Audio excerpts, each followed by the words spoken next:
నమస్కారం గురుజీ. శ్రీమాత్రే నమః. గురుజీ, ఇప్పుడు మాఘమాసంలో వస్తున్న శ్యామల నవరాత్రులు అంటే ఏంటి? అసలు ఎవరెవరు చేసుకోవాలి? చేసుకుంటే దానివల్ల వచ్చే లాభాలు ఏంటి, నష్టాలు ఏంటి? లేదా వీళ్ళు మాత్రమే చేయాలి అన్నది ఏదైనా ఉంటుందా గురుజీ? ఫస్ట్ ఆఫ్ ఆల్ ఏంటంటే ఒకటి నష్టం అనేటువంటిది లేదు, నష్టం అనే పదమే లేదు అమ్మవారికి చేసుకునేటప్పుడు. ఎందుకంటే అమ్మ శ్యామలాదేవి లలిత అమ్మవారి దగ్గర మంత్రిని దేవత అంటారు. అంటే సాక్షాత్ లలిత అమ్మవారే శ్యామల అమ్మవారికి ఉంగరాన్ని తొడిగింది. ఇది బండాసురుడు యొక్క యుద్ధం జరిగే క్రమంలో మంత్రిని అంటే ఆ యుద్ధం మొత్తం ప్లానింగ్ ఎలా చేయాలి, అదేవిధంగా అన్ని విద్యలకి మూలం శ్యామల అమ్మవారు. మీకు ఏదైనా ఒక నాలెడ్జ్ రావాలి, ఒక యాంకరింగ్ నాలెడ్జ్ ఉంది, లేకపోతే ఒక బీటెక్ స్టూడెంట్ ఒక సాఫ్ట్వేర్ని క్రియేట్ చేయాలి, లేకపోతే ఇంకొక వ్యక్తి ఒక సినిమా తీయాలి, లేకపోతే ఒక లెక్చరర్ ఒక లెక్చర్ ఇవ్వాలి, వీటన్నిటికీ ఒక ప్లానింగ్, ఒక విద్య అనేటువంటిది ఉంటుంది కదా, నాలెడ్జ్ అనేటువంటిది ఉంటుంది. ఆ నాలెడ్జ్ ఎవరున్నారో అది అమ్మవారు ఈజ్ శ్యామల. ఇప్పుడు ఎవరికి నాలెడ్జ్ వద్దు? అందరికీ నాలెడ్జ్ కావాలి, అన్ని రంగాలు. అందుకని అందరూ చేసుకోవాలి. నాకు నాలెడ్జ్ వద్దు, నేను ఇలాగే మూడుగా ఉండిపోతాను, నాకు ఇలాగే అజ్ఞానంలో ఉండిపోతాను అనుకునే వ్యక్తి చేసుకోవాల్సిన పని లేదు. ఆ వ్యక్తి 3 పూట్ల తినలేడు లేకపోతే. మంచి విషయం చెప్పారు, ఎందుకంటే తినడానికి కూడా నాలెడ్జ్ కావాలి కదా, ఎలా తినాలనడానికి. బ్రతికి ఉండలేడు ఫస్ట్, రైట్. కాబట్టి ఏంటి, ఇది అందరూ చేసుకోవాల్సింది. మనకి అమావాస్య తర్వాత రోజు నుంచి 9 రోజులు ఉంటుంది శ్యామల అమ్మవారి యొక్క గుప్త నవరాత్రులు అంటూ ఉంటారు, రైట్. ఈ అమ్మవారి విగ్రహం అంటే పటం పెట్టుకొని కానీ లేకపోతే కలశం పెట్టుకొని కానీ శ్యామల దండకము లేదా శ్యామల దేవి యొక్క అష్టోత్తరాలు చేసుకోవచ్చు. పాయసాన్ని నైవేద్యంగా పెట్టాలి. ఒకటేంటంటే ఒకటే అర్థం చేసుకోవాలి. చాలామంది ఏమంటుంటారంటే అమ్మో గుప్త నవరాత్రులు అంటే అమ్మవారివి చేయొచ్చు చేయకూడదు అనుకుంటారు. అసలు అటువంటి సందేహం పెట్టుకోకూడదు, గుర్తుపెట్టుకోండి. ఎందుకు అంటే చెప్తాను చూడండి. శ్రీకృష్ణ పరమాత్మ శ్యామల అమ్మవారు నాలెడ్జ్ అండ్ రెండూ ఇస్తుంది. ఎట్లాగా విద్యల్ని ఇస్తుంది, సంపదల్ని ఇస్తుంది, అన్నిటినీ ఇస్తుంది శ్యామల అమ్మవారు. సాక్షాత్ శ్రీకృష్ణ పరమాత్మే అతను వేణువు ఊదడానికి శ్యామల అమ్మవారిని ప్రసన్నం చేసుకుంటే ఆయనకు మంచి వేణు విద్య వచ్చిందట. అదేవిధంగా భగవద్గీత చెప్పినప్పుడు శ్రీకృష్ణ పరమాత్మ ఏం చేస్తాడంటే గీతాబోధ చెయ్యక ముందు శ్యామల అమ్మవారిని ప్రసన్నం చేసుకుంటే అంత గీతాబోధ చేయగలుగుతాడు. అంతకుముందు అంతగా తెలీదు తెలియదని కాదు, అమ్మవారు పలికిస్తుంది. అమ్మవారు అనుగ్రహం వస్తే పలికిచ్చేస్తుంది. మీకు శ్యామల దండకం ఏదైతే ఉందో మొట్టమొదటిగా ఎవరు శ్యామల దండకం చెప్పారు అంటే మహాకవి కాళిదాసు. మహాకవి కాళిదాసు ఒకప్పుడు అంటే అతనికి వివాహానికి పూర్వం అతను ఒక గొర్రెల కాపరి, తల్లి తండ్రి లేరు, చదువు లేదు, ఏ జ్ఞానము లేదు. అలాంటి గొర్రెల కాపరి దాని గురించి ఒక వృత్తాంతం ఉంటుంది. ఏమిటంటే ఒక మహారాజు ఉంటాడమ్మా. ఆ మహారాజుకి పండితులు అంటే చాలా ఇష్టం, పండితులను పోషిస్తూ ఉంటాడు. ఆ మహారాజుకి ఒక కూతురు ఉంటుంది. ఆ అమ్మాయి గొప్ప అమ్మవారి భక్తురాలు. అయితే అమ్మవారి భక్తురాలకి ఆమెకి స్వప్నం వస్తుంది. ఏంటి, నా భక్తుడు నీకు హస్బెండ్గా అంటే భర్తగా రాబోతున్నాడు అని. వచ్చినప్పుడు తండ్రికి చెప్తుంది.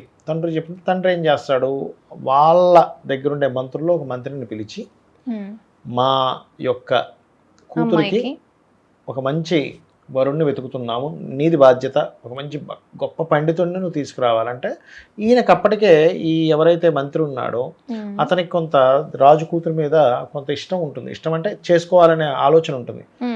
దాంతో ఏంటి, నేను ఇంత గొప్పవాడిని ఉండగా ఇంకొని తీసుకురామని నాకే చెప్తాడని కక్షతో ఏం చేస్తాడంటే పరమసుంట అంటే ఏమీ తెలియని అజ్ఞానంలో ఉన్న వ్యక్తిని తీసుకొచ్చి పెళ్లి చేయాలి, కక్ష తీర్చేసుకోవాలనుకుంటాడు. అనుకొని ఇక్కడ ఎలాంటి వాళ్ళు దొరుకుతారు, ఎక్కడ దొరుకుతారని వెతుకుతూ ఉంటే ఒక అతను అంటే ఈ కాళిదాసే, దానికి ముందు వేరే పేరు ఉండేది అతనికి, కొమ్మ మీద కూర్చొని తన కొమ్మ తను నడుపుకుంటుంటాడు. ఇంకా అంతకంటే అజ్ఞానం ఎక్కడ ఉంటుంది కదా. వీడు కరెక్ట్ పర్సన్, ఈ పర్సన్ కరెక్ట్ పర్సన్ అని చెప్పి ఏం చేస్తాడంటే అతని దగ్గరికి వెళ్ళి నీకు పెళ్లి చేస్తాను, నీకు వివాహం చేసే వరకు కూడా నువ్వు వివాహం అయ్యే వరకు ఏం మాట్లాడకూడదు, నీకు మంచి అలంకరణ చేస్తా పండితుడిగా, నువ్వు నవ్వు, కొంతసేపు ఏదైనా మాట అంటే నవ్వు, దానికి అర్థం ఇదని నేను చెప్తా, అతను మాట్లాడి చాలా గొప్ప జ్ఞానం చెప్తానని తీసుకెళ్తాడు. ఆయన అలాగే ఎక్స్ప్రెషన్స్ ఇస్తుంటాడు కానీ ఏం మాట్లాడు. రాజు నిజమే అనుకుని నమ్ముతాడు, ఎందుకంటే నమ్మిన వ్యక్తి తీసుకొచ్చాడు కదా. వివాహం అయిపోతుంది. అయిపోయిన తర్వాత మొదటి రోజు రాని అడుగుతుంది కిచ్చిత్ వాక్ విశేష అని, కించిత్ వాక్యం అంటే మాటలు ఏమైనా ఉన్నాయా అని. అంటే మాటలు లేవు తూటలు లేవు పడుకో అని చెప్పి అంటాడు. ఇదేమిటి ఇలా మాట్లాడుతున్నాడు ఏమిటి, అసలు ఈ మాట్లాడే విధానం ఇలా ఉంది ఏమిటని డౌట్ వచ్చి లేపు అడుగుతుంది. అసలు నువ్వు ఎవరు, ఎక్కడి నుంచి వచ్చావు ఏంటంటే నిజం చెప్తాడు. మరి అమ్మవారు నాకు భక్తుడు వస్తాడని చెప్పింది, అమ్మవారు భక్తుడే నాకు భర్తగా వస్తాడని చెప్పింది అంటే అమ్మవారు అలా కాదు, అమ్మవారు మళ్ళీ ఇస్తుందని మీకు నమ్మకం కలిగి నువ్వు ఇక్కడ కాళికా అమ్మవారి ఆలయం ఉంది, అక్కడికి వెళ్ళి అమ్మా విద్య ఇవ్వని చెప్పి నువ్వు అడుగు, అమ్మవారు ఇస్తుందని పంపిస్తుంది. వెళ్తాడు. కాళికా అమ్మవారి ఆలయాల్లో ఎప్పుడు కూడా కాళికా అమ్మవారు ఏం చేస్తుందంటే రాత్రి అయిపోగానే బయట ఊర్లో తిరుగుతుంటుందట రక్షణ కోసం. తెల్లవారుజామున మళ్ళీ ఆలయంలోకి వస్తుందంటారు. అందుకని వెళ్ళి ఏం చేసుకుంటాడు, చక్కగా తలుపులు తెరిచి లోపల కూర్చుంటాడు తలుపులు వేసుకొని. విద్య విద్య అమ్మ విద్య అమ్మ విద్య అనుకుంటూ అమ్మవారు వచ్చి తలుపు కొడుతుంది. ఎవడో తలుపు వేసాడు, తలుపు తీ అంటే నేను తీయను, నువ్వు నాకు విద్య ఇస్తానంటే నేను తలుపు తీస్తా అంటాడు. అనగానే లేదు నువ్వు తలుపు తీస్తావా ఏమంటే లేదు నాకు విద్య ఇవ్వాల్సిందే అంటాడు. అప్పుడు అమ్మవారు ఎంతసేపు లోపలికి రావాలంటే పరీక్షిస్తుంది. అప్పుడు ఆ కాళికా అమ్మవారు శ్యామలా రూపం దాలుస్తుంది, ఎందుకంటే విద్య ఇవ్వాలిగా. ఒక్కొక్క రూపంలో ఒక్కొక్క ఎనర్జీ ఇస్తుంది అమ్మవారు. సో శ్యామలా అమ్మవారి రూపంలోకి వచ్చి నాలుక మీద బీజాక్షరాలు రాస్తుంది. అప్పటి వరకు అసలు ఏమీ రానటువంటి అతను మాణిక్య వీణాం ఉపలాలయంతి మదాల్లస మంజుల వాగ్విలాస అనుకొని మొత్తం అసలు ఎంత బాగుంటుందో దండకం. అసలు అబ్బాయి ఇంత బాగా వాక్ వచ్చేసింది. అది ఎట్లాంటి వాక్ ఇస్తుందంటే చాలా గొప్ప వాక్ ఇస్తుంది అమ్మవారు.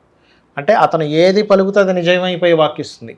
ఎందుకంటే ఒకసారి ఈ మహాకవి కాళిదాసు ఆ రాజాస్థానంలో ఉన్నప్పుడు అందరూ ఈర్షపడుతుంటాడు ఆయన మీద. అరే రాజుకి ఇతనే ప్రీతిపాత్రుడు అయిపోయారు, ఈయన చెప్పిందే గొప్ప ఇది అయిపోతుంది, మమ్మల్ని ఎవరు గుర్తించకుండా అయిపోతుందని ఏం చేస్తారు వీళ్ళందరూ. ఒకసారి ఆ రాజుకి రాజా మా ఈ కాళిదాస్ గారు బయటికి మాత్రం పండితుడుగా ఉన్నాడు కానీ లోపల మాత్రం మాంసము చేపలు ఇవన్నీ తింటున్నాడంటే మీకు తెలియట్లేదు అంటాడు. అదే నేను నమ్మను అంటాడు రాజు. లేదు మేము మీకు నిరూపిస్తాం అంటే మీరు నిరూపించండి నమ్ముతా అంటాడు. ఈ విషయం కాళిదాసుకు తెలుస్తుంది. కాళిదాసుకు తెలిసి ఒకరోజు కావాలని వీళ్ళు గమనిస్తున్నారని తెలిసి చేపలు అమ్మేటువంటి దగ్గరికి వెళ్ళి ఒక చేప కొనుక్కొని సంకలో పెట్టుకుంటాడు. పెట్టుకున్నప్పుడు వీళ్ళు చూసి అమ్మ భలే దొరికాడు, ఇప్పుడు మేము ఉట్టినే చెప్పాం కానీ నిజంగానే చేశాడు ఈ పని, ఇప్పుడు పట్టుకొని రాజుకి చూపిస్తే ఇతన్ని బయటికి పంపించేస్తాడు, మేము హ్యాపీగా ఉండొచ్చు అనుకుంటారు. అనుకొని కాళిదాసుని పట్టుకుంటారు. నిన్ను ఉన్న పలంగా తీసుకురమ్మన్నారు రాజు. అవునా పదండి అంటాడు. అక్కడికి రాజు దగ్గర తీసుకెళ్తే రాజు చెప్తారు ఇవ్వండి మేము పట్టుకున్నాం ఆయన చేప కొనుక్కున్నాం సంకలో ఉంది అంటే సరే. రాజుగారు అడుగుతారు మహాకవి ఏమిటి మీ సంకలో ఉన్నది అంటే గ్రంథం స్వామి అంటాడు. మరి నీళ్లు కారుతున్నాయంటే ఆ గ్రంథంలో నుంచి అని అడిగితే గ్రంథ సారం కారుతుంది స్వామి అంటాడు. కాళిదాస్ గారు అంటారు గ్రంథ సారం కారుతుంది స్వామి. మరి అంతా అదేంటి అదే తోకలాగుందంటే పెద్ద గ్రంథం కదండి మీకు తోకలా కనిపిస్తుంది అంటాడు. దాని తర్వాత సరే ఇంతకీ అదేం గ్రంథము అని అడిగితే అది రామాయణం అండి, అది దేవతలు యక్షులు గంధర్వులు మనుష్యులు అందరూ పాడేటువంటి రామాయణ మహాగ్రంథము అంటాడు. అంటే అవునా అయితే ఒకసారి చూపి, ఏం చెప్పినా ఈయన చెప్తూనే ఉన్నాడు, ఒకసారి చూపిస్తే తెలిసిపోద్ది నిజమని, ఒకసారి తీసుకురా నాకు ఇవ్వంటే ఈయన చేత్తో ఆయనకి ఇలా ఇవ్వగానే ఓపెన్ చేస్తుంది, నిజంగానే రామాయణం అవుతుంది. అంటే ఎలాంటి వాక్కు ఇచ్చింది అమ్మవారు, ఆయన పలికింది నిజమయ్యేటువంటి వాక్కునిచ్చింది. అంటే శ్యామలా అమ్మవారి యొక్క ఆరాధన చేస్తే మనము ఏదనుకుంటే అది జరుగుతుంది, ఏది పలుకుతే అది జరుగుతుంది. అంటే ఏంటి, పాజిటివ్ పలకాలి ఎప్పుడు కూడా. అమ్మవారిని పూజిస్తున్నామంటే పాజిటివే పలకాలి, నెగిటివ్ పలకకూడదు.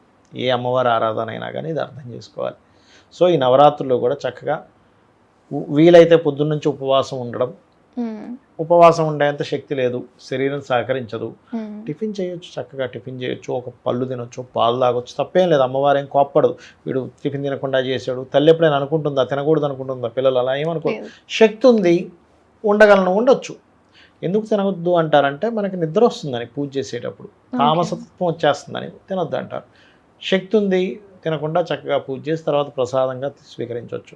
అష్టోత్తరాలు చదువుకోవచ్చు, లేదా దండకం చదువుకోవచ్చు, లేకపోతే ప్రత్యేకంగా 16 నామాలు. కొంతమందికి చూడండి అన్ని చేయలేనండి, నాకు ఏదైనా 16 నామాలు ఉంటాయంటే ప్రత్యేకంగా 16 నామాలు ఉంటాయి. అవి ఏమిటో కూడా చెప్తాను. ఒకటోది సంగీత యోగిని నమః, రెండోది ఓం శ్యామాయై నమః, ఓం శ్యామలాయై నమః, ఓం మంత్రి నాయకా నమః, ఓం మంత్రిని నమః, ఓం సచీవేసి నమః, ఓం ప్రధానేషి నమః, ఓం శుకప్రియాయై నమః, ఓం వీణావతి నమః, ఓం వైనికి నమ, ఓం ముద్రిణీ నమ, ఓం ప్రియాంక ప్రియా నమ, ఓం నిపప్రియా నమ, ఓం కందవేషి నమ, కదంబేషి నమ అని కూడా అంటారు. యాక్చువల్ కదంబేషి నమ కరెక్ట్, ఇక్కడ తప్పుపడింది. ఓం కదంబేషి నమ, ఓం కదంబ వనవాసిని నమ, ఓం సదామాలాయై నమ. ఈ 16 నామాలు చేసుకుంటే కూడా పూజ చేసిన ఫలితం వస్తుంది అంటారు. అలా అని పూజ చేయొద్దని చెప్పట్లే. కుదరలేదు, ఏ ప్రయాణంలోనో ఉన్నాం అనుకోండి ఉదాహరణకి ఈ నవరాత్రుల్లో, అప్పుడు ఆ ప్రయాణంలో ట్రైన్లోనో ఫ్లైట్లోనో బస్సులోనో మనం పూజ చేసుకోలేము. అప్పుడు అమ్మ నేను పూజ చేసుకోలేకపోతున్నాను, ఈ నామాల్ని మాటికి తలుచుకుంటే పూజ చేసిన ఫలితం వస్తుంది. ఇప్పుడు మీరు చెప్పిన నామాలు ఏవైతే ఉన్నాయో గురించి అవి ఎన్నిసార్లు జపిస్తే అమ్మవారి ఎన్నిసార్లు అయినా జపించవచ్చు. ఎన్నిసార్లే జపించాలి, ఒకసారి జపించాలని 10 సార్లు జపించాలని ఏం లేదు. మీ భక్తి, మీకున్న సమస్య, మీకున్న ఆ సమస్య తీరుతుంది నాకు అనేటువంటి ఒక ఫీలింగ్తో జపించాలి. శ్యామల అమ్మవారి పూజ చేసుకునేటప్పుడు ఏ సమయాల్లో చేసుకోవాలి అంటే 3 పూట్ల రాత్రి పూట చేసుకోవాలి, ఉదయం రాత్రి కూడా చేసుకోవచ్చు, కానీ రాత్రి ప్రధానంగా చేసుకోవాలి. 3 పూట్ల చేసుకుంటే ఇంకా అంతకంటే అదృష్టం లేదు. కానీ అందరికీ అది సాధ్యపడదు కదా, జాబ్ ఉంటుంది, ఇంట్లో పనులు ఉంటుంటాయి. ఖాళీగా ఉన్నానండి, నాకు చక్కగా ఏ చీకు చింత లేదు అనుకున్న వాళ్ళు 3 పూటలు చేసుకుంటే అంతకంటే యోగం మరొకట్లేదు. నిజంగా గురుజీ, చాలా మందికి మాఘమాసంలో అసలు శ్యామలాదేవి అమ్మవారి గురించి తెలియని వాళ్ళు కూడా చాలా మంది ఉన్నారు. అదేవిధంగా ఏ విధంగా పూజ చేసుకోవాలి, ఏ విధంగా ఆమెకి పరిహారాలు చేసుకోవాలి అన్న అంశాలు కూడా తెలియదు. సో మీ మాటల్లో అంటే నేను మిమ్మల్ని చూస్తున్నప్పుడు కూడా మీరు కూడా శ్యామలాదేవి అమ్మవారిని ఐక్యం చేసుకున్నట్లుగా అనిపించింది. మీరు ఎప్పుడైతే మంత్రాలు చదువుతున్నా అమ్మవారు ఇక్కడే ఉన్నారు అనుకుంటా నా ఫీల్ వచ్చింది నాకు కూడా. చాలా చక్కటి అంశాలను మాతో పంచుకున్నారు గురించి. ధన్యవాదాలు. శ్రీమాత్రే నమః.